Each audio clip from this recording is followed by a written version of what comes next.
Hi all. So now we will be solving science. अब हम science का question paper देखेंगे।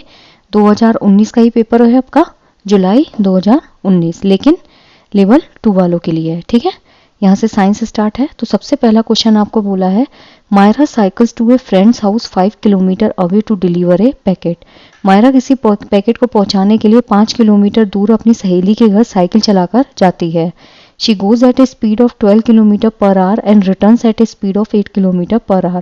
जाते समय 12 किलोमीटर पर आवर की चाल से जाती है और लौटते समय 8 किलोमीटर पर आवर की चाल से लौटती है।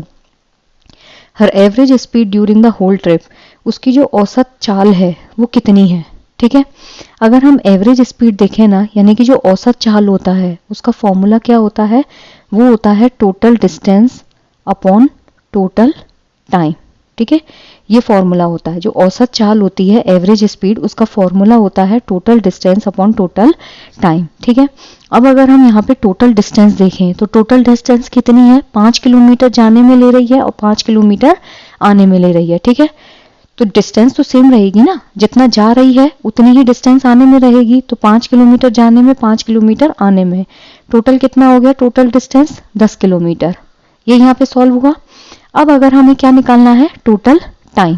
ठीक है, तो टोटल जो टाइम है उसको निकालने के लिए हम क्या करेंगे, टाइम का फॉर्मूला होता है, जो टाइम है उसका फॉर्मूला होता है डिस्टेंस अपॉन स्पीड। ठीक है, टाइम का फॉर्मूला क्या होता है, डिस्टेंस अपॉन स्पीड। पहला जो टाइम t1 है, पहली डिस्टेंस कितनी है, 5 किलोमीटर, और कितनी स्पीड से जा रही है, 12 किलोमीटर पर आवर। ठीक है, रिटर्निंग में क्या हो रहा है, डिस्टेंस कितनी है 5, लेकिन स्पीड कितनी है 8 किलोमीटर पर आवर। क्लियर है। अब यहाँ पे हम क्या करेंगे, इसका एलसीएम लेंगे। अगर हम टोटल टाइम निकालें तो यहाँ पे इसका एलसीएम लेंगे। एलसीएम कितना आ जाएगा इसका, 24। ठीक है, तो जैसे ही 24 आएगा, ये कितना हो जाएगा 10, और ये कितना हो जाएगा 15। क्लियर। तो टोटल आंसर क्या होगा, 25 अपॉन 24। ये क्या आया है, total time 25 upon 24। Total distance कितनी थी 10, क्योंकि डिस्टेंस तो सेम रहेगी ना, जाते वक्त भी डिस्टेंस सेम है, आते वक्त भी डिस्टेंस सेम है। तो टोटल डिस्टेंस हुई 5 kilometre plus 5 kilometre, that is 10 kilometre. Correct है। टोटल टाइम आया है 25 अपॉन 24 आवर्स। क्लियर। अब हमें क्या निकालनी है, एवरेज स्पीड।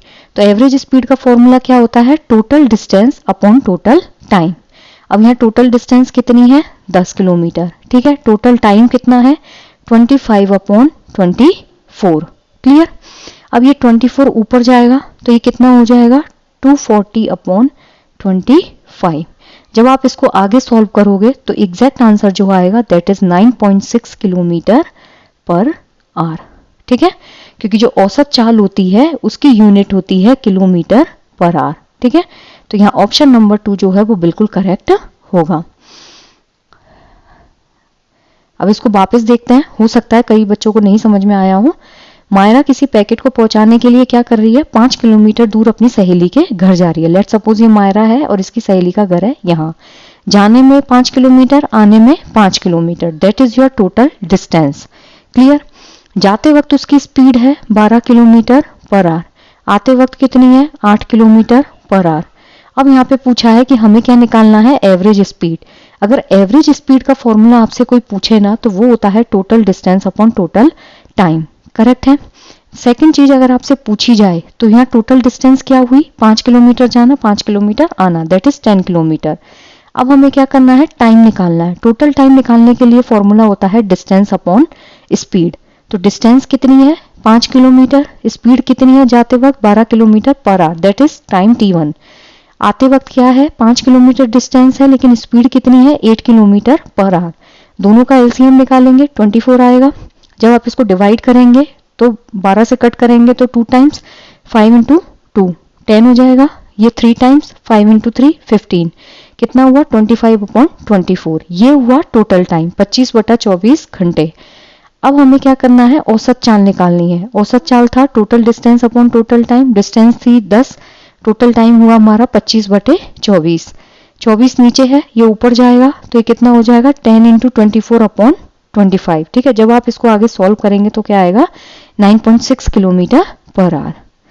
ठीक है, ये कट करेंगे तो 5 दूनी 10, 5 25। ठीक है, ये कितना हो जाएगा, कट करके आगे देख लीजिएगा, 9.6 किलोमीटर पर आवर इसका करेक्ट आंसर होगा। Next is which of the following sets contains only the units of measuring distance. जो दूरी है उसको मापने के लिए कौन सा समुच्चय जो है वो सही है, मीटर, लाइट ईयर, हर्ट्ज। ठीक है, मीटर जो होता है वो डिस्टेंस का है, लाइट ईयर जो होता है वो स्पेस में डिस्टेंस को मापने के लिए यूज किया जाता है, लेकिन जो हर्ट्ज होता है ना वो फ्रीक्वेंसी जो है उसको मापने के लिए यूज किया जाता है। ठीक है, this is not related to distance, तो ये क्या है यहाँ पे गलत हो जाएगा। बालिश्त जो होता है वो डिस्टेंस को मापने के लिए होता है, that is called cubit. Light year, year जो होता है वो किसको मापने के लिए होता है, टाइम को, तो यहाँ ईयर जो है वो गलत है। ईयर किसके लिए है, टाइम के लिए। लाइट ईयर जो है वो डिस्टेंस के लिए है जो स्पेस में यूज होता है। नेक्स्ट इज बालिश्त, मीटर, प्रकाश वर्ष। क्यूबिट भी होता है, मीटर भी होता है और लाइट ईयर भी होता है।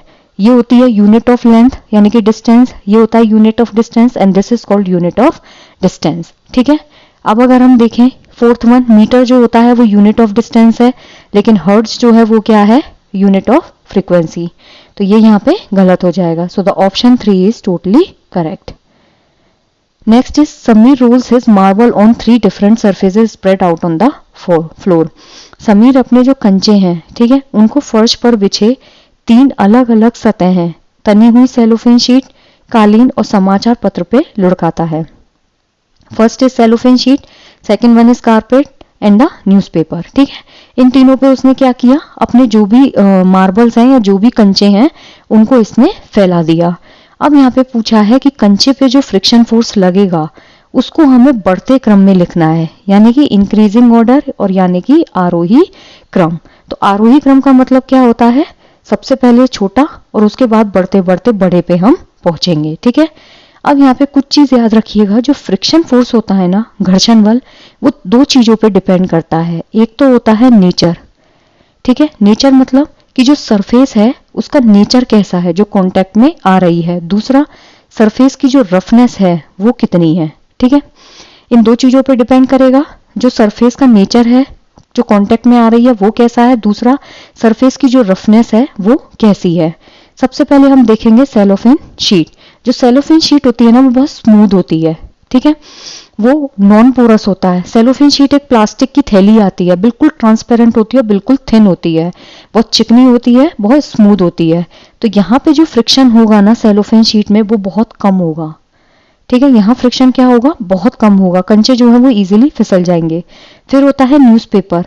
जो न्यूज़पेपर होता है ना, इसकी जो सरफेस होती है वो सेलोफेन शीट के कंपैरिजन में कैसी होती है, थोड़ी टेक्सचर्ड होती है। यहाँ पे जो फ्रिक्शन फोर्स होगा वो थोड़ा सा ज्यादा होगा as compare to cellophane sheet. और जो कारपेट होता है, कालीन, उसमें क्या होता है, इसकी जो सरफेस है वो बहुत रफ होती है। ठीक है, जिसकी वजह से फ्रिक्शन जो है वो सबसे ज्यादा कालीन के अंदर होगा। अब यहाँ पे आपसे पूछा है कि ऑर्डर ऑफ फ्रिक्शन क्या होगा, तो ऑर्डर ऑफ फ्रिक्शन जो है इसमें दैट इज सबसे पहले सेलोफेन शीट। ठीक है, क्यों, क्योंकि ये सबसे कम फ्रिक्शन जो है उसको प्रोवाइड करेगा, क्योंकि ये बहुत ज्यादा स्मूथ होता है। फिर होगा न्यूज़पेपर। न्यूज़पेपर में फ्रिक्शन सेलोफेन शीट के कंपैरिजन में ज्यादा होगा क्योंकि it provides a bit of रफर सरफेस। और जो कालीन होता है वो सबसे ज्यादा फ्रिक्शन प्रोवाइड करेगा, क्यों, क्योंकि उसके अंदर फाइबर्स होते हैं जिसकी वजह से वो रफ नेचर को शो करता है। क्लियर, आई जस्ट होप कि आपको इस क्वेश्चन का आंसर बहुत अच्छे से समझ में आया है। नेक्स्ट इज, तो यहां क्या होगा, ऑप्शन नंबर 3 इज करेक्ट। कोई पिंड, क्योंकि आपसे पूछा क्या है यहाँ पे, आरोही क्रम पूछा है, यानी कि बढ़ता हुआ क्रम। सेलोफेन शीट में सबसे कम फ्रिक्शन है, इसमें सबसे कम है, कालीन में सबसे ज्यादा है। कोई पिंड रेखिकता किसी एक समान वेग से गतिमान है, N object is moving linearly with a uniform velocity. जो वेलोसिटी है वो क्या है, बिल्कुल कांस्टेंट है। ठीक है, if time is represented along x axis, जो टाइम है उसको क्या किया है, एक्स एक्सिस पे रिप्रेजेंट किया है। This is your time, this is your Y axis, ये क्या है, वेलोसिटी। वेलोसिटी बिल्कुल कांस्टेंट है। ठीक है, then which of the following statement is correct.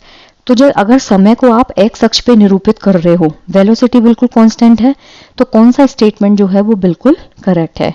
जब एक ऑब्जेक्ट लीनियरली मूव करता है, ठीक है, यहाँ पे ऑब्जेक्ट लीनियरली मूव करता है एक समान वेग से, रैखिकता, और वेलोसिटी क्या है, बिल्कुल कांस्टेंट है। इसका मतलब जो स्पीड है, स्पीड क्या है, वो चेंज नहीं हो रही है। जब वेलोसिटी कांस्टेंट है तो स्पीड चेंज नहीं होगी। ये क्या करेगा, एक स्ट्रेट लाइन में मूव करेगा। अब अगर हम देखें कि जो डिस्टेंस टाइम ग्राफ होता है ना, एक होता है dt ग्राफ और एक होता है vt ग्राफ।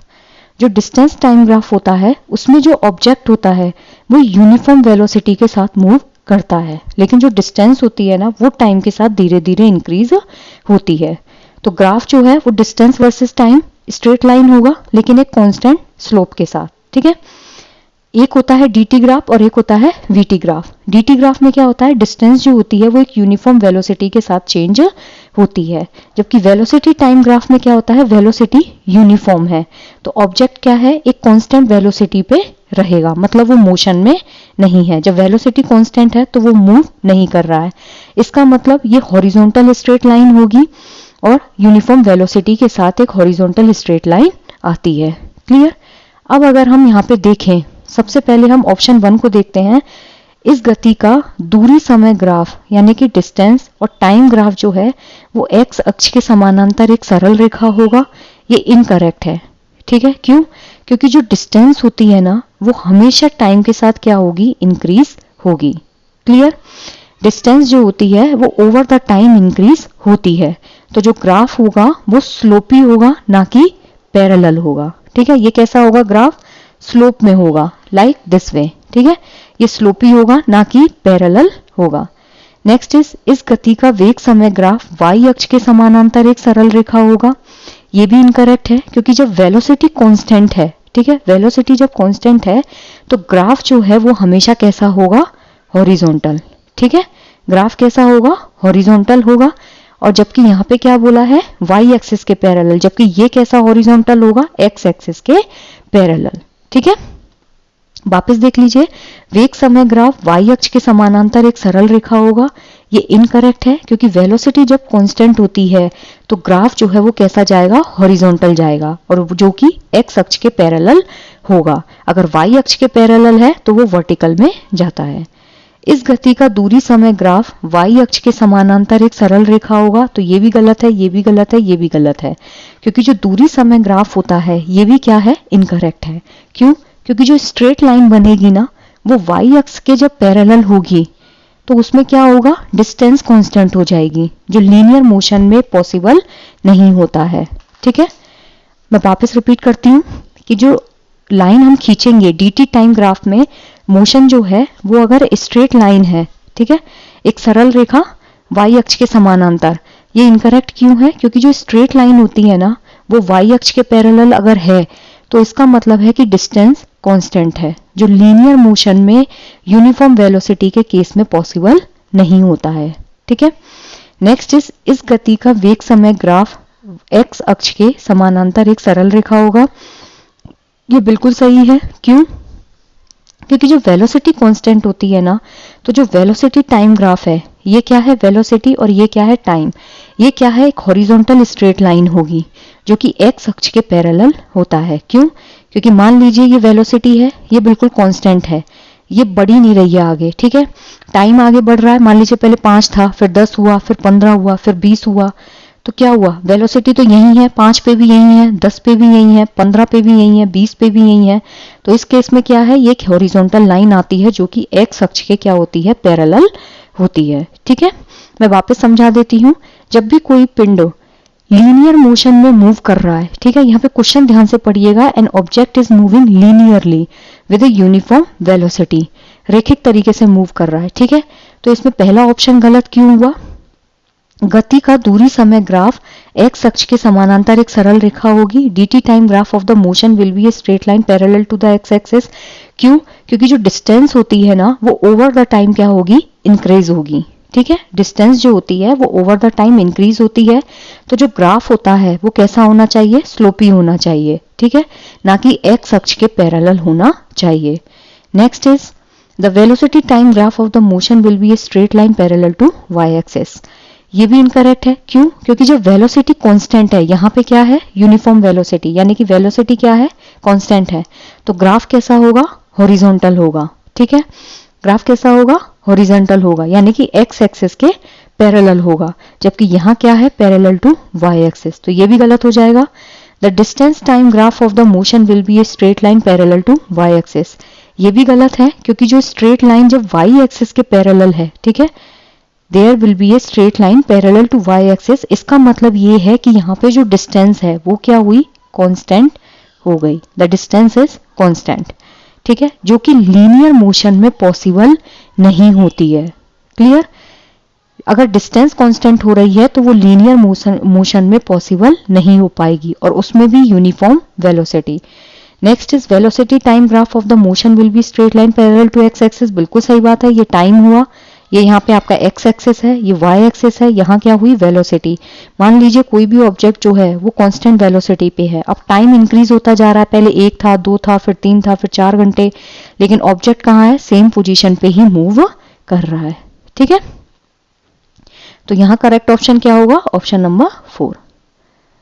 निम्नलिखित में से कौन पेट्रोलियम का उत्पाद नहीं है, पैराफिन वैक्स, कोक, बिटुमेन और ल्यूब्रिकेंट ऑयल। ठीक है, पैराफिन वैक्स जो होता है ना, it's a by product of petroleum. ये क्या है, पेट्रोलियम का एक बाय प्रोडक्ट होता है। ठीक है, जो पैराफिन वैक्स होता है उसको हम डिस्टिलेशन प्रोसेस जो होती है पेट्रोलियम की, उसमें ऑब्टेन करते हैं। ठीक है, ये क्रूड ऑयल से ऑब्टेन होता है। बिटुमेन जो होता है ये भी एक हैवी बाई प्रोडक्ट होता है पेट्रोलियम का, जैसे हम रोड कंस्ट्रक्शन जो है उसमें यूज में लेते हैं। ये क्वेश्चन सीटेट ने पूछा था कि जो बिटुमेन होता है उसको रोड कंस्ट्रक्शन के काम में लिया जाता है। जो ल्यूब्रिकेटिंग ऑयल होता है ना, ये भी पेट्रोलियम रिफाइनिंग का बाई प्रोडक्ट है, और इसको हम क्या करते हैं, आगे और ज्यादा रिफाइन करते हैं। जो मशीन वगैरह होती है, हैवी मशीन जो होती है, उनमें एज ए ल्यूब्रिकेंट इसको यूज किया जाता है। लेकिन जो कोक होता है ना, वो कोल प्रोडक्ट है, ना कि पेट्रोलियम बाई प्रोडक्ट है। ठीक है, तो जो कोक होता है it's a solid by product. इसको एयर की जो एब्सेंस है उसमें हीट करते हैं, तब जाके हमें कोक जो है वो ऑब्टेन होता है। और जो कोक को ऑब्टेन करने की प्रोसेस होती है दैट इज कॉल्ड कोकिंग। ठीक है, एयर की एब्सेंस में कोल को हीट किया जाता है, तब ये बाई प्रोडक्ट मिलता है, और इसको बेसिकली हम पेट्रोलियम जो रिफाइनरी होती है ना उनमें यूज करते हैं। सो the option 2 is correct. Next is Aman keeps a plastic bottle, wooden spoon and a metallic spoon in a closed room overnight. अमन ने क्या किया, बंद कमरा लिया, प्लास्टिक की बोतल, लकड़ी का चम्मच, धातु का चम्मच, उसको रात भर रखा। रूम टेम्परेचर कितना है, 30 डिग्री सेल्सियस। सुबह होने पर वो उन तीनों वस्तुओं के ताप को रिकॉर्ड करता है जो T1, T2 और T3 हैं। किस रिलेशन के द्वारा इन ताप के निरूपण की सबसे ज्यादा संभावना हो सकती है। Which of the following most likely represents the relation between them? ये जो क्वेश्चन है ना आपका, इसमें टेम्परेचर कैसा है, यूनिफॉर्म है। यूनिफॉर्म टेम्परेचर मतलब the temperature is constant at 30 degree Celsius. ठीक है, अब क्या है, ये क्वेश्चन बेस्ड किस पे है, थर्मल इक्विलिब्रियम। थर्मल इक्विलिब्रियम मतलब जब आप किसी बंद रूम में, क्लोज्ड रूम में किसी भी ऑब्जेक्ट को रखते हो, तो उन ऑब्जेक्ट्स का जो टेम्परेचर होता है ना, वो ऑटोमेटिकली मतलब अपने आप ही क्या होगा, रूम टेम्परेचर को गेन करेगा। ठीक है, मतलब एक ऐसी रेट जिसमें हर ऑब्जेक्ट जो है वो इक्विलिब्रियम को गेन कर लेता है। इन तीनों का ही टेम्परेचर कितना हो जाएगा, 30 डिग्री सेल्सियस। चाहे मेटालिक स्पून हो, चाहे लकड़ी का चम्मच हो, चाहे प्लास्टिक की बोतल हो। ठीक है, अब अगर यहाँ पे हम देखें तो इस क्वेश्चन का जो करेक्ट आंसर है that is T1 is equal to T2 is equal to T3। क्यों, क्योंकि क्लोज रूम है, तीनों का टेम्परेचर जो है वो कहाँ पहुंच गया, इक्विलिब्रियम पे पहुंच गया। ठीक है, अब अगर हम यहाँ पे देखें, जो प्लास्टिक बोतल होती है ना, ये इंसुलेटर होता है। ठीक है, it doesn't show thermal conductivity, मतलब इसमें लो थर्मल कंडक्टिविटी होती है, तो ये हीट को पास ऑन नहीं होने देती, थोड़ा ज्यादा टाइम लेगी रूम टेम्परेचर पे पहुंचने में। ठीक है, वुडन स्पून जो होता है पुअर कंडक्टर ऑफ हीट होता है, लेकिन प्लास्टिक के कंपैरिजन में बेटर है। ये भी थोड़ा ज्यादा टाइम लेगा रूम टेम्परेचर पे पहुंचने में, लेकिन प्लास्टिक बोतल के कंपैरिजन में कम टाइम लेगा। जो मेटेलिक स्पून होता है ये हाई थर्मल कंडक्टिविटी शो करता है, मतलब हीट को क्विकली एब्जॉर्ब करेगा और क्विकली ही रिलीज कर देता है। ठीक है, तो ये क्या करेगा, रूम टेम्परेचर पे बहुत जल्दी पहुंच जाएगा। So now T1 is equal to T2 is equal to T3. This is called thermal equilibrium. ठीक है, जहां पे तीनों चीजें जो हैं वो एक प्रॉपर रूम टेम्परेचर जो है वहां पे पहुंच जाएंगी। नेक्स्ट इज निम्नलिखित जीवों में कौन फोटोसिंथेसिस द्वारा अपना भोजन बना सकता है। विच of the following organism prepare their own food by photosynthesis. Photosynthesis का मतलब होता है जहां पे कार्बन डाइऑक्साइड और वाटर जो है उसको यूज करके हम क्या बनाते हैं, ग्लूकोज प्लस ऑक्सीजन। ठीक है, एल्गी जो होती है, एल्गी क्या होता है आपका, फोटोसिंथेटिक ऑर्गेनिजम्स होता है। इनके अंदर क्या होती है, क्लोरोफिल प्रेजेंट होती है, जिसकी वजह से ये अपना खाना खुद बनाती हैं। एल्गी खाना बना के किसको देती है, फंगस को। ठीक है, फंगस जो है वो हीटरोट्रॉफिक होते हैं, इनके अंदर क्लोरोफिल पिगमेंट नहीं होती, जिसकी वजह से ये एल्गी के ऊपर डिपेंडेंट होते हैं। एल्गी का काम है खाना बना के देना, फंगस का काम है इनको शेल्टर प्रोवाइड करना। इस म्यूचुअल रिलेशनशिप जो है उसको हम बोलते हैं सिम्बायोटिक रिलेशनशिप। ठीक है, राइजोबियम जो होता है ना, राइजोबियम एक बैक्टीरिया होता है जो सिम्बायोटिक रिलेशन शो करता है किसके साथ, प्लांट्स के साथ। कैसे, जो लेग्यूमिनस प्लांट्स होते हैं उनमें राइजोबियम क्या करता है, नाइट्रोजन जो है उसको फिक्स कर देता है। क्यों, क्योंकि जो एटमॉस्फेरिक नाइट्रोजन होती है उसको प्लांट डायरेक्ट यूज नहीं कर सकते। ये नाइट्रोजन नाइट्रेट, नाइट्राइट और अमोनिया में आगे चल के डिग्रेड होती है। जो वायरस होता है ना, ये लिविंग ऑर्गेनिजम्स कंसीडर नहीं होते। क्यों, क्योंकि इनमें फोटोसिंथेसिस तो वैसे ही नहीं होता। दूसरा रीजन ये है कि जो वायरस होते हैं उनको सर्वाइवल के लिए उनको एक होस्ट की जरूरत पड़ती है, तो ये तो अपना खाना वैसे भी नहीं बना सकते। तो यहाँ करेक्ट ऑप्शन क्या होगा, एल्गी। फोटोसिंथेटिक ऑर्गेनिज्म है, क्लोरोफिल होता है, इनकी जो पिगमेंट होती है वो सनलाइट कैप्चर करेगी, जिसकी वजह से प्लांट्स में फोटोसिंथेसिस होता है, ऐसे ही इनमें फोटोसिंथेसिस होता है। बेसिकली इस प्रोसेस में क्या होता है, जो लाइट एनर्जी होती है यानी कि जो सनलाइट एनर्जी है वो किस में कन्वर्ट हो जाती है, केमिकल एनर्जी में। ठीक है, नेक्स्ट इज, निम्नलिखित में से कौन से लक्षण ध्रुवीय भालू को चरम शीत अवस्थाओं के अनुकूल बनाने में सहायता करते हैं। Which of the following features help polar bears to adapt in extreme cold conditions. White fur, flat feet, fat under skin, white fur, long curve sharp claws, fat under skin, white fur, flat feet, layers of fur, strong smell, flat feet, layers of fur. तो यहाँ इसका जो correct answer है that is सफेद बाल, मुड़े हुए लंबे और पैने नाखून, त्वचा के नीचे वसा की परत। जो व्हाइट फर होता है ना, ये क्या करते हैं, पोलर बियर को थिक बना देते हैं। ठीक है, पोलर बियर जो है वो आर्कटिक रीजन जो होता है यानी कि जो पोल्स होते हैं वहां पे बहुत होते हैं, ध्रुवीय जो चीजें होती हैं ध्रुवीय एरिया में वहां मिलते हैं। ये जो अडेप्टेशन होता है ना, इनको इतने ज्यादा एक्सट्रीम कोल्ड एनवायरनमेंट में सर्वाइव करने के लिए पॉसिबल बनाता है। व्हाइट फर का मेन काम क्या होता है, एक तो ये थिक लेयर बनाते हैं, जिसकी वजह से जो स्नोवी एनवायरनमेंट होता है यानी कि वहां पे बर्फ बहुत होती है उसमें ये इजीली क्या करते हैं, हीट मतलब जो है उसको ले सकते हैं। तो सफेद बाल इनकी मदद करते हैं। मुड़े हुए लंबे पैर, फैट जो होता है इनकी स्किन के नीचे, ठीक है, त्वचा के नीचे वसा की परत, ये क्या करती है, थिक लेयर बनाती है। फैट का काम क्या होता है, हीट प्रोवाइड करना। ठीक है, ये क्या करेगी, एक लेयर जो है मोटी सी फैट की उसको बना देगी। ठीक है, जो कि इंसुलेटर की तरह काम करती है। जब ठंड लगती है तो उसमें क्या होता है, जो लोग मोटे होते हैं मतलब इनकी स्किन के नीचे जो फैट होता है वो इनको कोल्ड में प्रोटेक्शन देती है। ठीक है, नेक्स्ट इज जो फ्लैट फीट होते हैं ना, फ्लैट फीट का मेन काम क्या होता है कि जो पोलर बियर होता है वो अपना जो वेट है उसको इक्वली बर्फ पे डिस्ट्रीब्यूट कर लेता है। फ्लैट फीट से क्या होगा, वो बर्फ पे फिसलेगा नहीं, ना ही उसमें सिंक करेगा, जिसकी वजह से वो इजीली बर्फ पे वॉक कर पाते हैं।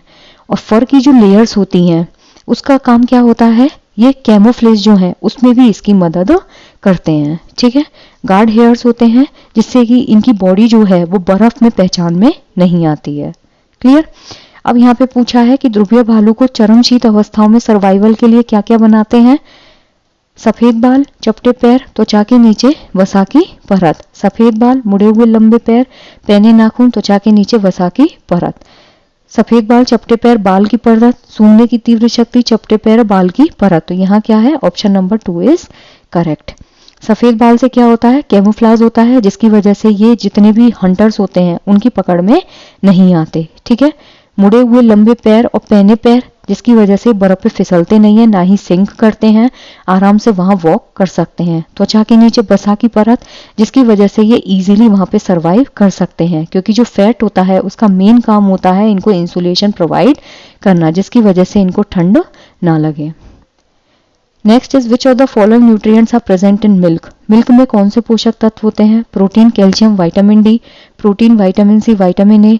Carbohydrate, vitamin C, iron. Protein, iron और विटामिन डी। तो मिल्क जो होता है ना, पहली बात तो ये आपको मालूम होना चाहिए, दिस इज न्यूट्रिशियस फूड। ठीक है, जिसके अंदर वैरायटी ऑफ न्यूट्रिएंट्स प्रेजेंट होती है। सबसे पहले हम प्रोटीन की बात करें तो मिल्क जो होता है उसके अंदर प्रोटीन प्रेजेंट होता है। It's a high quality protein nutrient जो कि ग्रोथ के लिए, रिपेयरिंग के लिए और बॉडी की मेंटेनेंस के लिए जरूरी होता है। करेक्ट है, तो प्रोटीन यहाँ करेक्ट सही है। प्रोटीन का मेन काम क्या है, ग्रोथ में रिस्पॉन्सिबल होते हैं, रिपेयरिंग में हेल्प करते हैं और बॉडी की मेंटेनेंस में हेल्प करते हैं। जो कैल्शियम होता है वो दूध के अंदर प्रेजेंट होता है क्योंकि मिल्क जो है वो कैल्शियम रिच होता है, जो कि आपकी जो बोन्स होती हैं और जो टीथ है उनकी मेंटेनेंस और उनके डेवलपमेंट के लिए जरूरी होता है।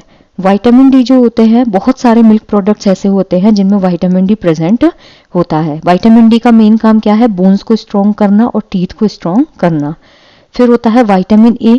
मिल्क जो है वो विटामिन ए बहुत कम अमाउंट में बनाता है। ठीक है, कार्बोहाइड्रेट, इसमें एक शुगर होती है जिसे हम लैक्टोज शुगर बोलते हैं। आयरन जो होता है वो इतना एफिशिएंट अमाउंट में मिल्क के अंदर प्रेजेंट नहीं होता, और जो विटामिन सी है वो तो मिल्क के अंदर बिल्कुल भी प्रेजेंट नहीं होता है। ठीक है, तो यहाँ इसका जो करेक्ट आंसर है that is option number 1। Protein होता है, कैल्शियम होता है, विटामिन डी होता है। दूध के अंदर विटामिन सी नहीं होता, ये गलत है। कार्बोहाइड्रेट, अगर शुगर की बात करें तो दूध के अंदर क्या होता है, लैक्टोज शुगर होती है, लेकिन विटामिन सी नहीं होता। आयरन जो है वो इसमें ना के बराबर होता है, आयरन नहीं होता, so this would be wrong. तो करेक्ट क्या है, option number 1। The non-metal used in the purple colored solution applied on wounds as antiseptic. पूतिरोधी रोगाणुरोधक के रूप में घाव पे लगाई जाने वाला बैंगनी रंग के विलयन में कौन सी धातु होती है। अब यहाँ पे पूछा है पर्पल कलर का सोल्यूशन है। ठीक है, तो पर्पल कलर सोल्यूशन जो है वो बेसिकली क्या होता है, आयोडीन। ठीक है, जिसे हम टिंचर आयोडीन बोलते हैं। तो यहाँ क्या करेक्ट होगा, आयोडीन। ठीक है, आयोडीन जो होता है ना वो ब्राउन या फिर पर्पल सॉल्यूशन होता है जिसके अंदर एंटीसेप्टिक प्रॉपर्टी होती है। इसका मेन काम है बैक्टीरिया को किल करना या फिर दूसरे कोई भी माइक्रो ऑर्गेनिज्म जो बॉडी में इन्फेक्शन पहुंचा रहे हैं उनको किल करना। ठीक है, जो क्लोरीन होता है ना इसको वाटर ट्रीटमेंट में यूज किया जाता है। ठीक है, ये भी पर्पल सॉल्यूशन है लेकिन इसको वाटर ट्रीटमेंट में एज ए डिसइंफेक्टेंट हम यूज करते हैं।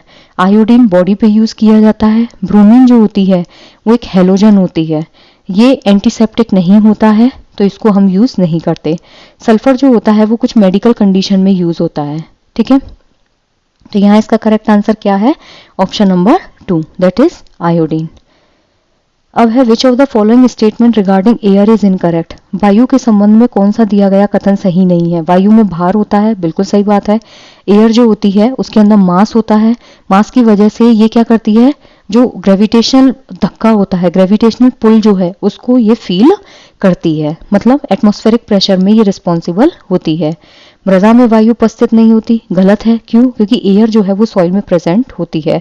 अगर एयर सॉइल में प्रेजेंट नहीं होगी तो जितने भी माइक्रो ऑर्गेनिज्म सॉइल में प्रेजेंट है वो क्या है, मर जाएंगे। ठीक है, एयर के बीच में जो स्पेस होता है, जो सॉइल पार्टिकल्स हैं उनके बीच में जो स्पेस है उसमें एयर होती है, तो एयर रूट के लिए और शूट के रेस्पायरेशन के लिए जरूरी होती है।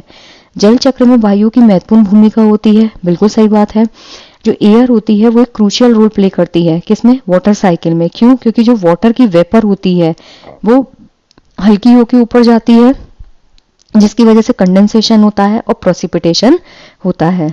वायु स्थान घेरती है, बिल्कुल करेक्ट है, क्योंकि एयर जो होती है उसमें मास होता है, ये स्पेस लेती है एटमॉस्फेयर में, इसीलिए ये एक एरिया को कवर करती है। लेकिन मृदा में वायु उपस्थित नहीं होती, ये बिल्कुल ही इनकरेक्ट है। ठीक है, एयर कैरीज मास जिसकी वजह से वो ग्रेविटेशनल पुल जो है उसको, कई बार आपने देखा होगा हवा से हमें धक्का लगता है, तो अगर हवा में वेट ही नहीं होता तो हम धक्का कैसे फील करते। ठीक है, नेक्स्ट इज मृदा में वायु उपस्थित नहीं होती, बिल्कुल इनकरेक्ट है, क्योंकि अगर मृदा में वायु नहीं होगी तो जितने भी माइक्रो ऑर्गेनिज्म सॉइल में है वो मर जाएंगे, और सॉइल पार्टिकल्स के बीच में जो स्पेस होता है उसमें एयर प्रेजेंट होना जरूरी होता है।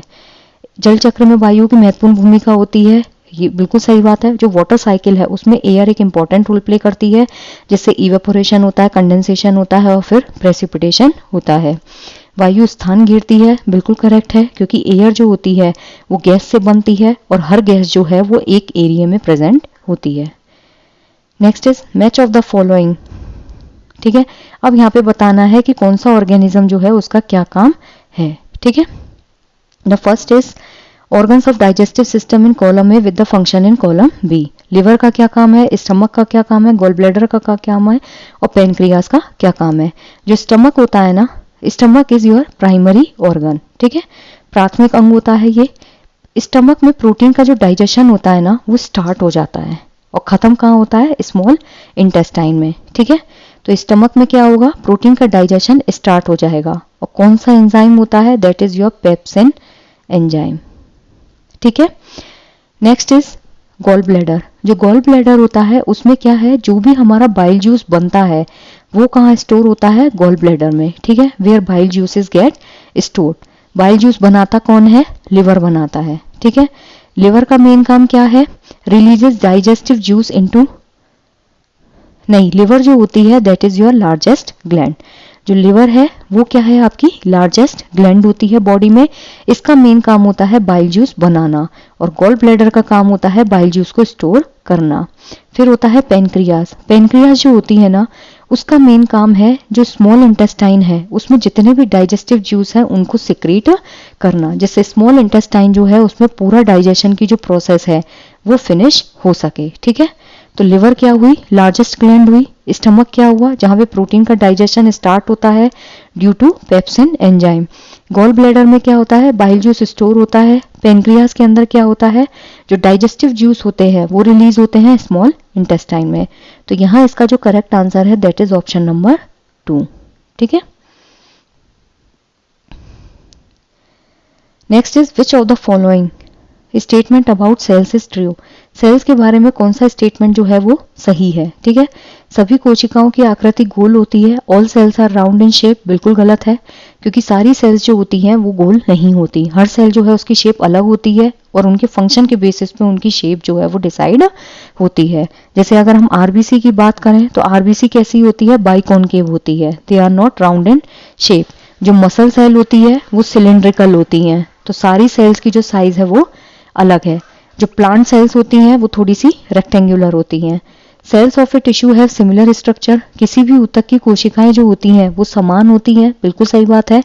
जो सेल्स होती है ना वो मिलके क्या बनाती हैं, टिश्यू। टिश्यू से क्या बनता है, ऑर्गन। ऑर्गन से क्या बनता है, ऑर्गन सिस्टम। और ऑर्गन सिस्टम से क्या बनता है, बॉडी, ठीक है। इसका एक शॉर्ट ट्रिक है दैट इज सीटोस। सेल से टिश्यूज बनते हैं, टिश्यूज से ऑर्गन, ऑर्गन से ऑर्गन सिस्टम और ऑर्गन सिस्टम लास्ट में बॉडी में कन्वर्ट हो जाता है, ठीक है। तो जो टिश्यूज हैं उनमें सेम समान टाइप की सेल्स जो होती हैं वो प्रेजेंट होती हैं। तो टिश्यूज के अंदर जो सेल्स होती हैं उनकी स्ट्रक्चर भी सेम होती है और उनका फंक्शन भी सेम होता है। क्यों, क्योंकि वो एक पर्टिकुलर फंक्शन को परफॉर्म करने के लिए बनती हैं, ठीक है। जैसे मसल सेल्स हैं, मसल सेल्स स्ट्रक्चर में भी सेम होंगी और वो फंक्शन भी सेम करेंगी। तो वही मसल सेल्स आगे चल के क्या बनाएंगी, मस्क्यूलर टिश्यू। किसी भी भली भांति व्यवस्थित जीव में कोशिकाओं का आकार समान होता है, नहीं। कोशिकाएं जो होती है ना उनकी साइज अलग अलग होती है। हम प्लांट किंगडम का जोकर किसको बोलते हैं, पीपीएलओ को। क्यों, क्योंकि वो बहुत छोटी साइज में होते हैं, जबकि आरबीसीज जो होती हैं वो साइज में बहुत बड़ी होती हैं। तो हर सेल का जो साइज होता है, चाहे वो वेल ऑर्गेनाइज्ड न्यूक्लियस हो चाहे वो वेल ऑर्गेनाइज्ड ऑर्गेनिज्म हो, सब में अलग अलग होती हैं। सभी कोशिकाओं में केंद्रक होता है, ये भी गलत है।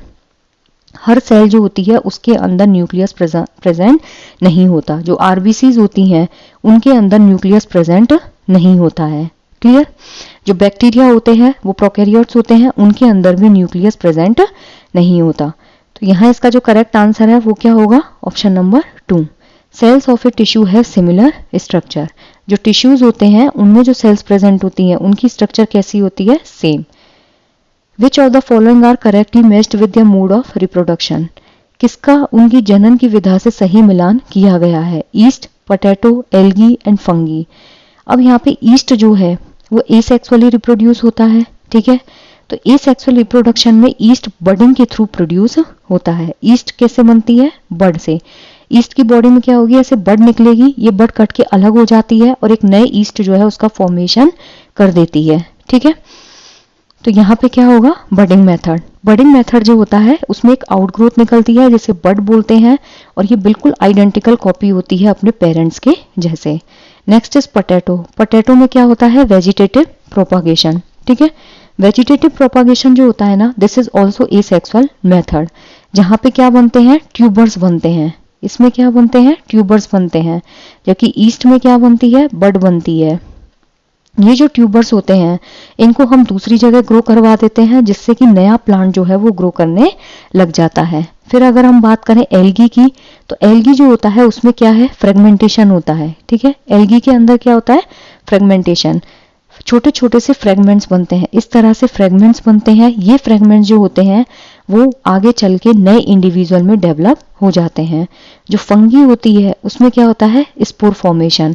आपने फंगस कई बार ब्रेड पे भी देखी होगी, जैसे राइजोपस फंगस होती है। ठीक है, ये क्या करते हैं, इस तरीके से इनमें स्पोर्स निकलते हैं, ये स्पोर्स एयर में रिलीज हो जाते हैं और वापस से जर्मिनेट होके नया फंगस बना देते हैं। ठीक है, ईस्ट के अंदर बडिंग होता है, पोटैटो में vegetative propagation, algae is responsible for fragmentation and fungi is responsible for spore formation. Correct है, तो यहाँ इसका जो सही ऑप्शन होगा दैट इज ऑप्शन नंबर 1, ए का 4, बी का 1, सी का 3 एंड डी का 2। विच ऑफ द फॉलोइंग पॉल्यूटेंट्स, अब यहाँ पे पूछा है कि कौन सा पॉल्यूटेंट ऐसा है जो ओजोन डिप्लीशन, ओजोन लेयर जो है उसके डिप्लीशन के लिए रिस्पॉन्सिबल है, दैट इज योर क्लोरोफ्लोरोकार्बन। ठीक है, तो यहाँ इसका जो करेक्ट आंसर है that is CFC। CFC gas जो होती है वो AC और जो फ्रिज है उनसे रिलीज होती है। ठीक है, तो जो प्राइमरी पॉल्यूटेंट होता है वो कौन होता है, क्लोरोफ्लोरोकार्बन। क्लोरोफ्लोरोकार्बन क्या है, इसमें क्लोरीन भी प्रेजेंट होती है, फ्लोरीन भी प्रेजेंट होती है और कार्बन भी प्रेजेंट होता है। जैसे ये एटमॉस्फेयर में रिलीज होती है ना, जहां पे भी ओजोन लेयर है ये यूवी रेडिएशन को ब्रेक डाउन कर देती है। ठीक है, और जैसे यूवी रेडिएशन ब्रेक डाउन होता है तो उसमें क्या है, क्लोरीन जो एटम है वो रिलीज हो जाते हैं। क्लोरोफ्लोरोकार्बन है, इसमें क्लोरीन, फ्लोरीन और कार्बन है। जहां पे ओजोन लेयर होती है वहां पे ये CFC रिलीज होती है, जिसकी वजह से यूवी रेडिएशन जो है वो ब्रेक डाउन होगा और क्लोरीन एटम जो है वो रिलीज हो जाएंगे। क्लोरीन जो होती है ना ये फ्री रेडिकल की फॉर्म में यहाँ पे रिलीज होती है, जिसकी वजह से ओजोन मॉलिक्यूल जो है वो डिस्ट्रॉय होना स्टार्ट हो जाते हैं। Carbon dioxide and carbon monoxide, ये गैस जो है वो ग्लोबल वार्मिंग में हेल्प करती हैं, ये ग्लोबल वार्मिंग के लिए रिस्पॉन्सिबल है, ये ओजोन लेयर को डायरेक्टली अफेक्ट नहीं करती। जो कार्बन मोनोऑक्साइड होती है, अगर बंद कमरे में हम अंगीठी वगैरह जलाते हैं तो ये उसमें बहुत हार्मफुल होती है, बंद कमरे में ये गैस बनती है जिसकी वजह से कई लोग मर जाते हैं। जो एसिड रेन होती है इसमें सल्फर डाइऑक्साइड जो है वो रिस्पॉन्सिबल होता है, SO2 और NO2, नाइट्रोजन के ऑक्साइड और सल्फर के ऑक्साइड, जो एनवायरमेंट को अफेक्ट करते हैं और इकोसिस्टम को अफेक्ट करते हैं। मीथेन और कार्बन डाइऑक्साइड, जो मीथेन होती है ये भी ग्लोबल वार्मिंग में रिस्पॉन्सिबल होती है, लेकिन इनका सिग्निफिकेंट रोल नहीं होता है ओजोन डिप्लीशन में। ठीक है, नेक्स्ट इज निम्नलिखित में से कौन सा समुच्चय संचारी रोगों को निरूपित करता है, विच of the following set represents communicable disease. एक होता है कम्युनिकेबल डिजीज और एक होता है non communicable disease. Communicable disease मतलब जब हम एक दूसरे के कांटेक्ट में आते हैं तो वो डिजीज जो है वो फैल जाती है, यानी कि ट्रांसमिट हो जाती हैं, चाहे वो एयर के थ्रू हो, वाटर के थ्रू हो या फिजिकल कांटेक्ट के थ्रू हो। जबकि नॉन कम्युनिकेबल डिजीज ऐसी होती हैं जो ना तो वो डायरेक्टली और ना ही इनडायरेक्टली ऐसे फैलती हैं। ठीक है, सबसे पहले है anaemia, scurvy, diarrhoea, cholera. Scurvy जो होता है ना वो विटामिन C की कमी की वजह से होता है, और एनीमिया और स्कर्वी क्या है, नॉन कम्युनिकेबल है क्योंकि ये न्यूट्रिएंट की कमी की वजह से होती हैं। जबकि डायरिया और कोलेरा जो होता है वो कम्युनिकेबल डिजीज होती हैं, तो यहाँ पे ये इनकरेक्ट है। टाइफाइड, मलेरिया, एनीमिया और स्वाइन फ्लू, जो टाइफाइड, मलेरिया और स्वाइन फ्लू है ये और ये कैसी हैं, कम्युनिकेबल डिजीज हैं। जबकि एनीमिया विटामिन डेफिशिएंसी की वजह से होता है, टाइफाइड, स्वाइन फ्लू, मलेरिया और पोलियो ये चारों ही क्या है, कम्युनिकेबल डिजीज हैं। ठीक है, ये क्या है, एयर की वजह से, पानी की वजह से, एक दूसरे के कांटेक्ट में आने की वजह से फैलती हैं। Diabetes, typhoid, malaria, anaemia, diabetes कभी भी कम्युनिकेबल डिजीज नहीं होती है और ना ही एनीमिया, जबकि टाइफाइड और मलेरिया क्या है, कम्युनिकेबल डिजीज है। ठीक है, अब यहाँ पे अगर मैं बात करूं तो जो टाइफाइड होता है वो बैक्टीरियल डिजीज है, जो कैसे फैलता है, साल्मोनेला टाइफी। स्वाइन फ्लू जो है ये वायरल डिजीज होती है जिसके लिए रिस्पॉन्सिबल होता है H5N1। मलेरिया जो होता है ये प्रोटोजोअन डिजीज है जो कि प्लाज्मोडियम वेक्टर जो है उससे फैलता है। पोलियो जो है वो वायरल डिजीज है जिसमें पोलियो मेलिटस डिजीज होती है। ठीक है, so the option 3 is correct. Which one of the following is not true of the nature of science, विज्ञान की जो प्रकृति है उसके संदर्भ में कौन सा सही नहीं है। Science is always tentative, science promotes scepticism, science is a process of constructing knowledge, science is static in nature. तो ऑब्वियसली इसका जो इनकरेक्ट आंसर होगा, ठीक है, नॉट ट्रू पूछा है तो वो है ऑप्शन डी, विज्ञान की प्रकृति कभी भी स्थिर नहीं होती है। साइंस हमेशा टेंटेटिव होता है, बिल्कुल सही है। क्यों? क्योंकि जो साइंटिफिक नॉलेज होती है ना वो हमेशा रिवाइज होती रहती है। तो विज्ञान कैसा है, हमेशा अस्थायी होता है, ये कभी भी फाइनल नहीं है। कुछ नया एविडेंस आया, कोई नई डिस्कवरी हुई तो लॉ और प्रिंसिपल्स जो है वो चेंज हो जाते हैं। विज्ञान संदेहवाद को बढ़ावा देता है, बिल्कुल सही बात है। स्केप्टिसिज्म होता है जहां पे साइंटिस्ट जो हैं वो अज्यूम करते हैं, मतलब इनकी जो थ्योरीज होती है ना they are totally based on the assumptions. Hypothetical situations होती हैं जिसमें कई बार एविडेंस जो है वो रिक्वायर्ड होते हैं। विज्ञान एक ज्ञान की रचना की प्रक्रिया है, बिल्कुल सही बात है। साइंस में क्या होता है, आप सिर्फ फैक्ट्स को इकट्ठा नहीं करते हो, इसमें नॉलेज कंस्ट्रक्ट होती है, नॉलेज ऑर्गेनाइज होती है और नॉलेज को हम क्या करते हैं, इंटरप्रेट करते हैं। ठीक है, तो विज्ञान में हम ज्ञान की रचना खुद से करते हैं, चीजों को सिस्टमेटिक तरीके से बनाया जाता है, उनको ऑर्गेनाइज किया जाता है, फिर एक इंफॉर्मेशन निकाली जाती है।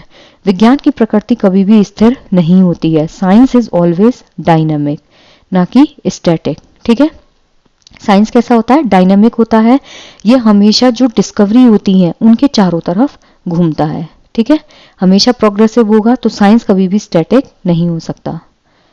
Option 1 is incorrect. निम्नलिखित में से किसका विकास विज्ञान के द्वारा होता है, equity, scientific attitude, scientific temper and static mindset.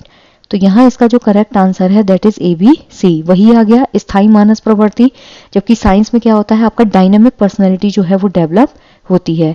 Equity मतलब निष्पक्षता, ये एक ऐसा कॉन्सेप्ट है जिसमें जस्टिस जो होता है उसको ध्यान में रखा जाता है। ये डायरेक्टली साइंस से रिलेटेड नहीं है, लेकिन इक्विटी का मतलब ये है कि आप स्टीरियोटाइप को प्रमोट ना करो।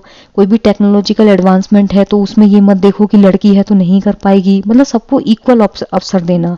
साइंटिफिक एटीट्यूड क्या होता है, ये साइंस डेवलप करती है, इसमें बच्चे के अंदर वैज्ञानिक दृष्टिकोण डेवलप करना, जिससे बच्चा क्यूरियस हो, बच्चा ओपन माइंडेड हो, बच्चा संदेहवाद को बढ़ावा दे, ये चीज हो रही है तो क्यों हो रही है, कोई सिस्टमेटिक अप्रोच हो, तर्क वितर्क बच्चा करे। ठीक है, वैज्ञानिक स्वभाव, साइंटिफिक टेम्पर क्या होता है, ये साइंटिफिक एटीट्यूड से ही मिलता जुलता होता है, लेकिन इसमें बच्चे के अंदर तर्क वितर्क की भावना आनी चाहिए, बच्चा चीजों को समझने लगे कि ये चीज हो रही है तो क्यों हो रही है, इसके पीछे का रीजन क्या है, चीजों को बच्चा क्रिटिसाइज कर पाए।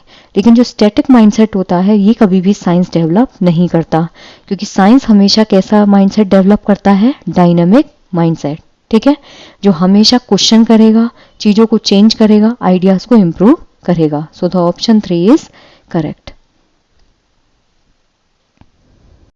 Okay guys, so in the continuation of the series कि ये क्वेश्चन हमने देख लिया था, निम्नलिखित में से किसका विकास विज्ञान के द्वारा होता है, इक्विटी होती है, साइंटिफिक एटीट्यूड, साइंटिफिक टेम्पर, लेकिन जो स्टैटिक माइंडसेट होता है वो इसमें डेवलप नहीं होता है, क्योंकि जो स्टैटिक माइंडसेट होता है उसकी जगह क्या आएगा यहाँ पे, डायनामिक माइंडसेट। ठीक है, साइंटिफिक टेम्पर क्या होता है, जिसमें एविडेंस बेस्ड रीजनिंग होती है, इन बच्चा जो है वो प्रूफ देखेगा, क्रिटिकली एनालिसिस करेगा, तर्क वितर्क करेगा, तो इसमें ओपन माइंडनेस और क्रिएटिविटी जो है वो अप्रोच होती है।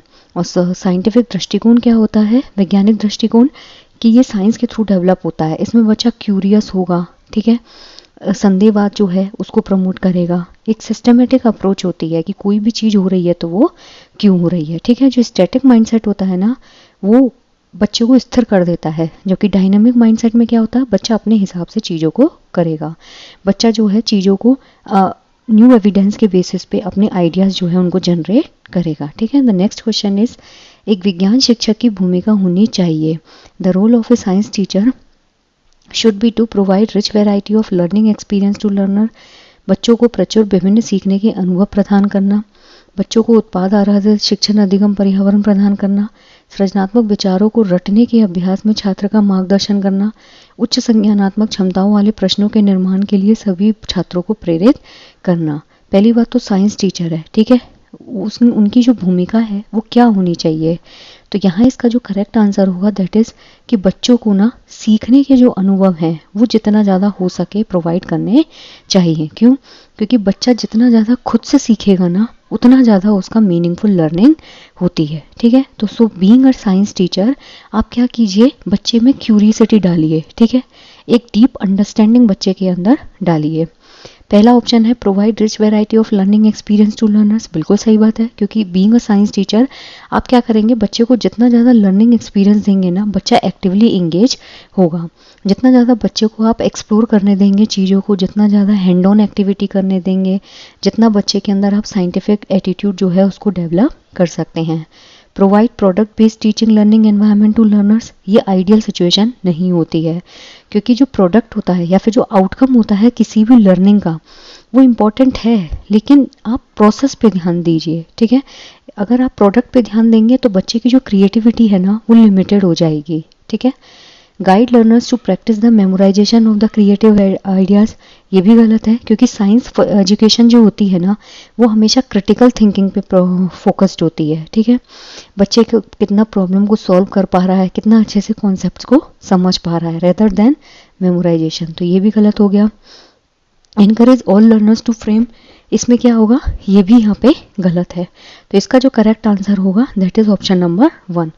उच्च संज्ञानात्मक क्षमता क्या होता है कि हाई कॉग्निटिव एबिलिटीज, बच्चे के अंदर आप कॉग्निटिव एबिलिटी को डेवलप कीजिए। ठीक है, इसका मतलब ये नहीं है कि आप हाई कॉग्निटिव एबिलिटी जो है उसको बच्चे के अंदर डालेंगे। Clear, so the correct option is option number 1।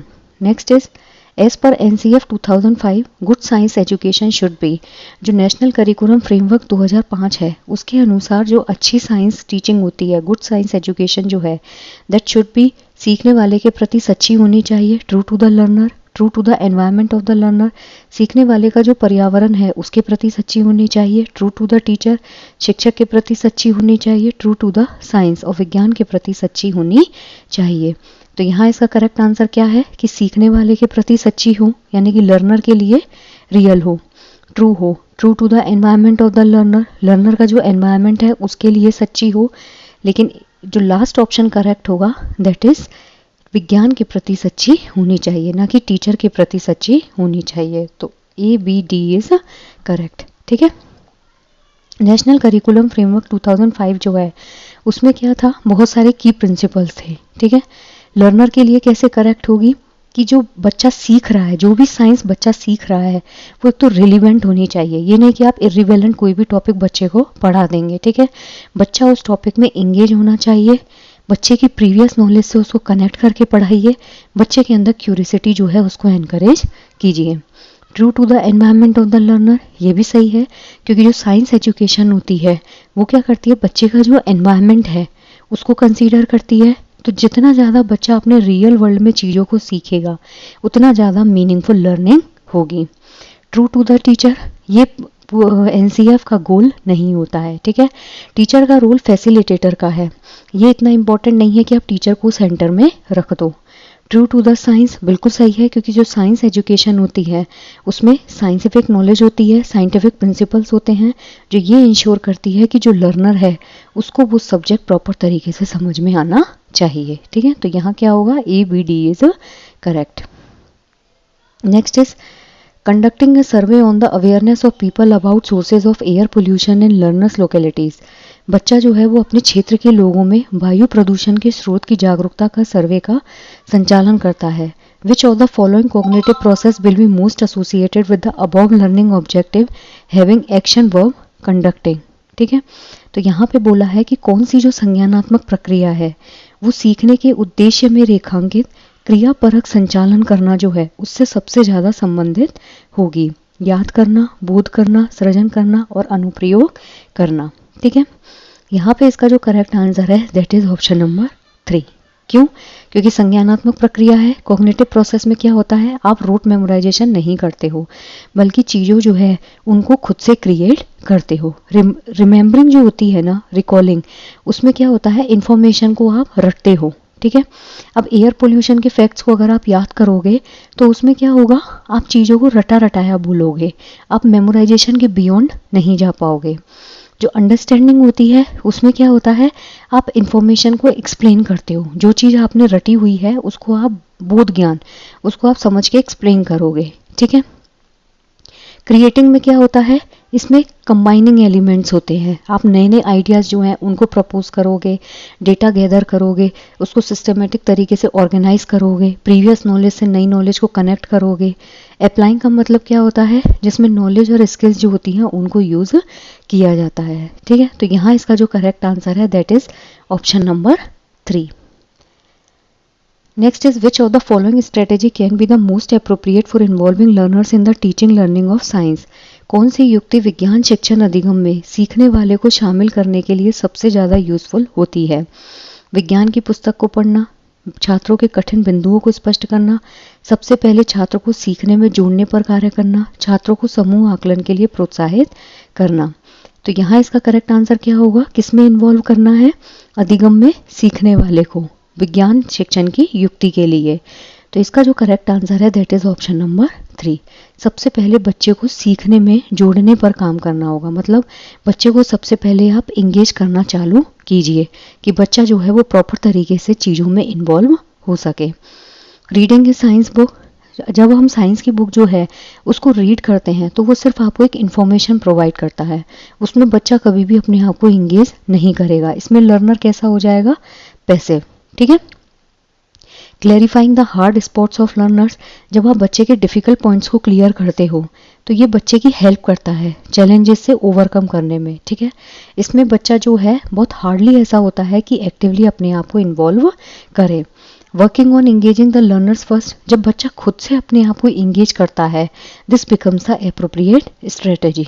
ठीक है, क्यों, क्योंकि इसमें बच्चा क्या होगा, अपनी क्यूरिसिटी के साथ और इंटरेस्ट के साथ अपने आप को इंगेज करेगा। जो टॉपिक उसको इंटरेस्टिंग लगेगा या जो डिस्कशन उसको इम्पोर्टेंट लगेगा उसमें वो खुद को इन्वॉल्व करेगा। Encouraging learners to do group assessment, group assessment जो है वो कोलैबोरेटिव लर्निंग के लिए हेल्पफुल होता है। कोलैबोरेटिव लर्निंग मतलब सहपाठी अधिगम। ठीक है, इसमें क्या होता है, पीयर ट्यूरिंग और कोलैबोरेटिव लर्निंग में ये इंपॉर्टेंट है, लेकिन इसमें असेसमेंट पे ज़्यादा फोकस हो जाता है, जबकि यहाँ क्या है, टीचिंग लर्निंग में। ठीक है, टीचिंग लर्निंग के लिए क्या होगा, working on engaging the learners first. अधिगम में सीखने वाले को शामिल करने के लिए जरूरी है कि बच्चा एक्टिवली इंगेज हो। सो the option 3 is correct. By which of the following strategy meaningful clarification on the concept of reflection of light can be given? किस युक्ति के द्वारा प्रकाश के परावर्तन की संकल्पना का अर्थवान स्पष्टीकरण दिया जा सकता है?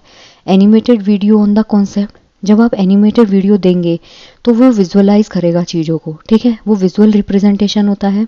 Chart showing the reflection of light, प्रकाश के परिवर्तन को दिखाता हुआ चार्ट आप बच्चे को दिखा दीजिए।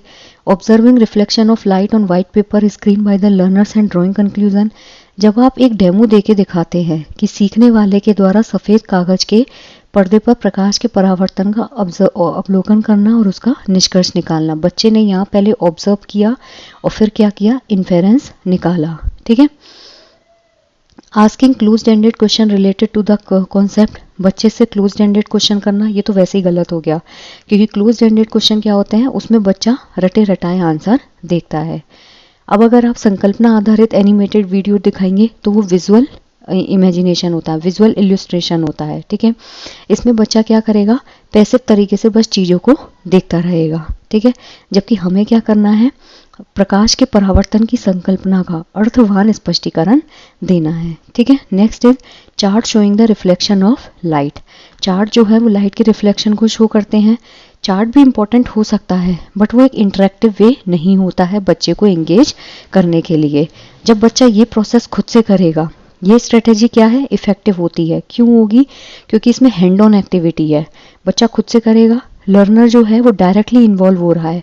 क्यों, क्योंकि वो लाइट के रिफ्लेक्शन को डायरेक्ट ऑब्जर्व करेगा और जैसे वो ऑब्जर्व करेगा खुद से एक इन्फेरेंस जो है उसको बनाएगा। क्लोज एंडेड क्वेश्चन रटे रटाए होते हैं, इसमें बच्चा कभी भी अपने आप को एक्सप्लोर नहीं करता है। So the option 3 is correct. Next is 84, विज्ञान में क्षेत्र भ्रमण क्यों महत्वपूर्ण है? Why are field visits important in science? It provides hand on experience to the learner, बिल्कुल सही बात है। जब आप फील्ड पे जाते हो, फील्ड ट्रिप पे जाते हो, तो उसमें क्या होता है, बच्चा अपने आप को एक्टिवली इन्वॉल्व करता है। रियल वर्ल्ड में बच्चा अपना एक एग्जाम्पल देखता है, खुद से चीज़ों को ऑब्जर्व करता है, नेचुरली इस चीज़ें देखता है। ठीक है, बच्चे की जो प्रैक्टिकल नॉलेज है वो इम्प्रूव होती है और इसमें मीनिंगफुल लर्निंग होगी। It is easy to conduct, ये ईजी नहीं होता है, इट्स नॉट ऑलवेज ईजी, ठीक है। इसमें टाइम लगता है, थोड़ा सा चैलेंजिंग होता है क्योंकि प्लानिंग करनी होती है, परमिशन लेनी होती है, ट्रांसपोर्टेशन मैनेज करना होता है, रिसोर्स मैनेज करने होते हैं। It collects the information of science, विज्ञान की जानकारी इकट्ठा करता है। जो फील्ड विजिट होती है उसमें आप साइंटिफिक डेटा कलेक्ट कर सकते हो, ठीक है, लेकिन ये डायरेक्ट एक्सपोजर जो होता है इंफॉर्मेशन जो है उसका एक बाई प्रोडक्ट नहीं है। यह सीखने वाले में मेहनत की आदत का विकास करता है। जब फील्ड विजिट हम करते हैं तो उसमें बच्चा एक्टिवली पार्टिसिपेट करेगा, वो एक्सपेरिमेंट्स पे ज़्यादा फोकस्ड होता है। तो इस केस में जो है सबसे इम्पॉर्टेंट जो है कि बच्चा अपने हाथ से काम करने का अनुभव प्रदान करता है। क्यों? क्योंकि बच्चे को हैंड ऑन एक्सपीरियंस जो है इसमें गेन होता है, बच्चा खुद से एक्टिवली इन्वॉल्व होगा और चीज़ों को सीखेगा। सो the option 1 is correct. Which of the following tool is for learner centred assessment? जो बाल केंद्रित आकलन है उसके लिए कौन सा साधन इंपॉर्टेंट है? Portfolio, concept mapping, paper pencil test, journal writing. तो यहाँ इसका जो करेक्ट आंसर है that is option number 2, A, B and D. Paper pencil test छोड़ के सारे चाइल्ड सेंटर्ड असेसमेंट टूल हैं, ठीक है। पोर्टफोलियो क्या होता है? बच्चे ने पूरे साल जो भी किया है, ठीक है, बच्चे का एक पूरा डेटा जो है उसको कलेक्ट किया जाता है, जिसमें बच्चे के काम पे एक रिफ्लेक्शन मिलता है। उसकी प्रोग्रेस को हम ट्रैक कर सकते हैं कि बच्चे को कहाँ इम्प्रूवमेंट की ज़रूरत है, कहाँ बच्चे को आप चेंज कर सकते हो, ठीक है। नेक्स्ट है कॉन्सेप्ट मैपिंग। जो कॉन्सेप्ट मैपिंग होती है वो भी चाइल्ड सेंटर्ड होती है। इसमें बच्चा क्या करता है, चीज़ों को ऑर्गेनाइज मैनर में, ठीक है, और अपनी नॉलेज को प्रॉपर तरीके से, सिस्टमेटिक तरीके से चीज़ों को अंडरस्टैंड करके समझता है, ठीक है। तो बेसिकली ये आइडियाज़ और जो लर्निंग होती है उनके बीच में एक बॉन्डिंग को क्रिएट करता है। पेपर पेंसिल टेस्ट जो होता है वो टीचर सेंटर्ड होता है, ना कि चाइल्ड सेंटर, ठीक है। क्यों टीचर सेंटर्ड क्यों होगा? क्योंकि इसमें बच्चे को आप इवेल्युएट करते हो। समेटिव असेसमेंट में हम पेपर पेंसिल टेस्ट लेते हैं, क्वेश्चंस का सेट बनता है जिसमें टीचर जो है वो बच्चे को इवेल्युएट करता है, क्लियर। इसमें बच्चा एक्टिवली इन्वॉल्व नहीं होगा। जर्नल राइटिंग जो होती है ये बच्चे को एनकरेज करती है, खुद की अपनी फ्रेमिंग ऑफ वर्ड्स होती है, इसमें बच्चे के खुद के थॉट्स एक्सप्रेस होते हैं, बच्चे की जो प्रोग्रेस होती है उसको ट्रैक किया जाता है, क्लियर। तो यहाँ पोर्टफोलियो है, कॉन्सेप्ट मैपिंग है और जर्नल लिखना है। So the option 2 is correct. Next is question number 86। Assessment जो होता है, assessment as learning in science means, एक होता है असेसमेंट फॉर लर्निंग, एक होता है असेसमेंट ऑफ लर्निंग और एक होता है असेसमेंट एज लर्निंग। जो असेसमेंट फॉर लर्निंग होता है दिस इज फॉर्मेटिव असेसमेंट, जो पूरे साल चलते हैं, ऑनगोइंग होता है, बच्चे को टाइम टू टाइम फीडबैक दिया जाता है, जहाँ भी बच्चे को इम्प्रूव करने की ज़रूरत है वहाँ इम्प्रूव किया जाता है। समेटिव असेसमेंट होता है असेसमेंट ऑफ लर्निंग, बच्चे ने जो पूरे साल पढ़ा है ईयर एंड में उसको इवेल्युएट किया जाता है, टीचर सेंटर्ड होता है। सेल्फ असेसमेंट होता है असेसमेंट एज लर्निंग, जिसमें बच्चा खुद का आकलन जो है वो खुद करता है, ठीक है। सेल्फ असेसमेंट में क्या होता है, लर्नर अपनी खुद की लर्निंग को ही जज करने के लिए खुद से ही क्वेश्चन पूछेगा, खुद की स्ट्रेंथ और वीकनेस को मालूम करेगा, खुद के लिए ही गोल सेट करता है। टर्म असेसमेंट क्या होता है, ये समेटिव असेसमेंट से रिलेटेड होता है, ये डायरेक्टली बच्चे के कॉन्सेप्ट से अलाइन नहीं होता, मतलब इसमें भी बच्चा एक्टिवली पार्टिसिपेट नहीं करता। ये किसका पार्ट होता है, समेटिव असेसमेंट का। तो यहाँ क्या होगा, स्वयं आकलन is assessment as learning. Amrita is trying to set up an electric circuit, she runs short of connecting wires, which of the following material can she use to complete the circuit? Amrita कोई विद्युत परिपथ बना रही है, उसके पास पर्याप्त संख्या में संयोजक तार नहीं है। परिपथ को पूरा करने के लिए नीचे दिए गए पदार्थों में से वो किसी एक का यूज कर सकती है, thick thread, steel wire, glass rod और रबर पाइप। तो यहाँ इसका जो करेक्ट आंसर है दैट इज स्टील वायर, क्योंकि स्टील जो होती है वो क्या है, metal, and metal is the good conductor of electricity, ठीक है। इलेक्ट्रिक सर्किट में हमेशा वो चीज़ें मटेरियल यूज होता है जो इलेक्ट्रिसिटी को कंडक्ट कर सके। जो मोटा धागा होता है, थिक थ्रेड जो होता है वो नॉन कंडक्टिव है, यानी कि इंसुलेटर होगा, या तो वो कोई कॉटन होगी या फिर कोई सिंथेटिक फाइबर होगा, इसमें इलेक्ट्रिसिटी कंडक्ट नहीं होती है। कांच की जो छड़ होती है वो भी इंसुलेटर होता है, उसमें इलेक्ट्रिसिटी कंडक्ट नहीं होगी। जबकि जो स्टील होता है it's a good product of electricity. Rubber pipe जो होता है वो नॉन कंडक्टिव होता है, इंसुलेटर होता है, इसीलिए इसको यूज़ नहीं किया जाता। तो यहाँ क्या यूज़ होगा, स्टील का wire. Identify the correct statement. A concave mirror always forms an erect image. A concave mirror forms an erect as well as inverted image. A convex mirror always forms an inverted image. A convex mirror forms erect as well as inverted image. Mirror जो होते हैं ना वो दो होते हैं, concave mirror और एक होता है आपका कॉन्वेक्स मिरर. ठीक है, यूजुअली तो एक होता है प्लेन मिरर और एक होते हैं आपके राउंड मिरर. जो राउंड मिरर है उसमें कॉन्वेक्स और कॉनकेव मिरर आते हैं. ठीक है, एक चीज याद रखिएगा, जो इमेज वर्चुअल होगी ना वो हमेशा कैसी होगी, इरेक्ट. जो इमेज रियल होगी वो हमेशा कैसी होगी, इन्वर्टेड. जो प्लेन मिरर होता है ना उसमें हमेशा वर्चुअल इमेज बनती है, पर्दे के पीछे बनती है और हमेशा कैसी होती है, इरेक्ट होती है. प्लेन मिरर में ऑब्जेक्ट जितनी डिस्टेंस पे होता है इमेज भी उतनी डिस्टेंस पे ही बनती है, इक्वल डिस्टेंस होती है. नेक्स्ट इज रियल इमेज जो होती है वो कैसी होगी, हमेशा इन्वर्टेड होगी. जो उत्तल दर्पण होता है, कॉन्वेक्स मिरर जो होता है और जो प्लेन मिरर होता है वो हमेशा कैसी इमेज बनाते हैं, वर्चुअल और इरेक्ट. और जो कॉनकेव मिरर होता है उसमें रियल और इन्वर्टेड भी बनती है, वर्चुअल और इरेक्ट भी बनती है. A concave mirror always forms an erect image. तो जो कॉनकेव मिरर है वो हमेशा क्या इरेक्ट इमेज बनाता है, नहीं. जो कॉनकेव मिरर होता है वो कैसी इमेज बनाता है, इन्वर्टेड भी बनाता है, इरेक्ट भी बनाता है, वर्चुअल भी बनाता है और रियल भी बनाता है. तो यहाँ इरेक्ट भी बनती है और इन्वर्टेड भी बनती है. ठीक है, तो ये स्टेटमेंट क्या हुआ, इनकरेक्ट हुआ, क्योंकि इसमें जो ऑब्जेक्ट की पोजीशन होती है उस पर डिपेंड करता है कि फोकल पॉइंट से वो किस डायरेक्शन में सेट है. ठीक है, जब ऑब्जेक्ट मिरर के पास होगा ना तो इमेज कैसी होगी, सीधी होगी, इरेक्ट होगी. ठीक है, when the object is near the mirror the image is erected. लेकिन जब ऑब्जेक्ट मिरर से दूर होता है इमेज कैन बी इन्वर्टेड. ठीक है, a concave mirror forms an erect as well as inverted image. बिल्कुल सही बात है, जो कॉनकेव मिरर होता है वो इरेक्ट इमेज भी बनाता है और वो इन्वर्टेड इमेज भी बनाता है. ठीक है, इरेक्ट कब बनेगी, जब ऑब्जेक्ट जो है वो मिरर के पास है. ठीक है, यानी कि मिरर और फोकल पॉइंट इनके बीच में जब ऑब्जेक्ट है तब इमेज कैसी बनेगी, erect. I repeat, image erect कब बनेगी, when the object is between the mirror and the focal point. Inverted कब बनेगी, जब इमेज ऑब्जेक्ट जो होता है वो फोकल पॉइंट के आगे होता है. ठीक है, तो मिरर से जो ऑब्जेक्ट की दूरी है उस पर ये डिपेंड करता है.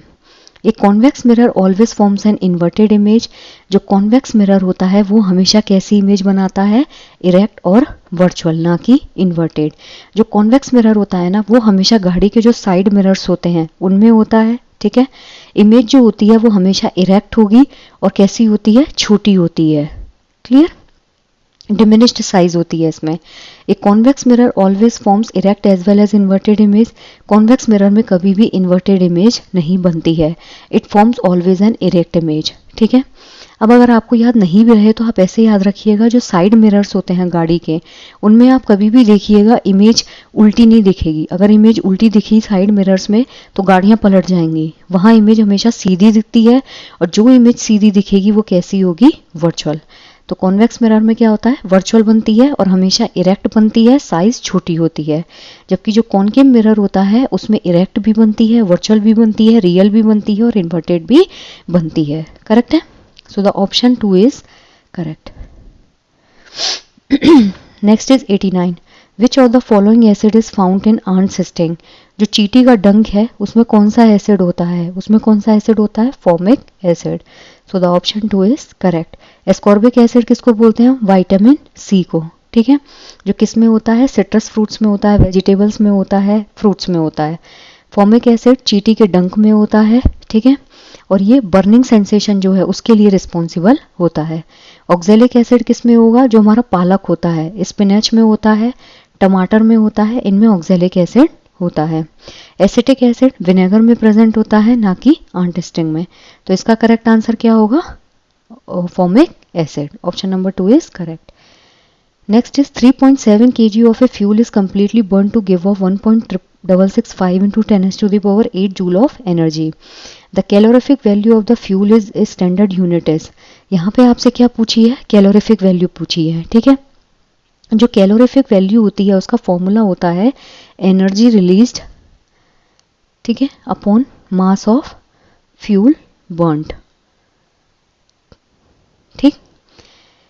कैलोरीफिक वैल्यू का फॉर्मूला क्या होता है? Energy released and mass of fuel burned. Hindi में अगर देखें तो जो ऊर्जा रिलीज हुई है, दूसरा जो फ्यूल बर्न हुआ है उसका मास। ठीक है, अब यहाँ एनर्जी कितनी रिलीज हुई है? एनर्जी रिलीज हुई है यहाँ पे 1.665 इंटू 10⁸8। ठीक है, मास कितना है? 3.7। ठीक है, एग्जैक्ट क्या हो जाएगा? 1.665 इंटू 10⁸8 अपॉन 3.7, क्योंकि ये क्या है? मास है, और यहाँ क्या है? Mass of fuel burned. ऊपर क्या आएगा? Energy release. एनर्जी कितनी रिलीज हुई है? 1.665 इंटू 10⁸8 रिलीज 10⁸8। ठीक है, लेकिन यहाँ पे क्या पूछा है? Standard unit. कैलोरीफिक वैल्यू जो होती है ना, इसकी स्टैंडर्ड यूनिट होती है किलो जूल पर केजी। ठीक है, अब यहाँ पे आपको जो वैल्यू दी हुई है ये तो केजी में है, तो ये तो सही है, लेकिन किलो जूल की जो वैल्यू है वो किस में है? जूल में। तो इसको हमें किस में कन्वर्ट करना है? किलो जूल में। जूल को जब आप किलो जूल में कन्वर्ट करोगे, ठीक है, 1 किलो जूल में 1000 जूल होते हैं, लेकिन जब जूल को आप किलो जूल में कन्वर्ट करोगे तो हम 1000 से क्या करेंगे? इसको डिवाइड कर देंगे। ठीक है, सबसे पहले हम जो एनर्जी रिलीज हुई है उसको कन्वर्ट करते हैं। सो 1.665 इंटू 10⁸8 डिवाइडेड बाय 1000। क्यों? क्योंकि हमको जूल से किस में कन्वर्ट करना है? ये किलो जूल में। इंटू यहाँ पे कितने हैं? 3 डिजिट्स हैं पॉइंट के बाद, तो नीचे कितना आ जाएगा? 1000। ठीक है, अब ये कितना हुआ? 10⁶। ये 10⁶ हुआ, ये जब कटेगा तो यहाँ ऊपर कितना रह जाएगा? 10⁻²।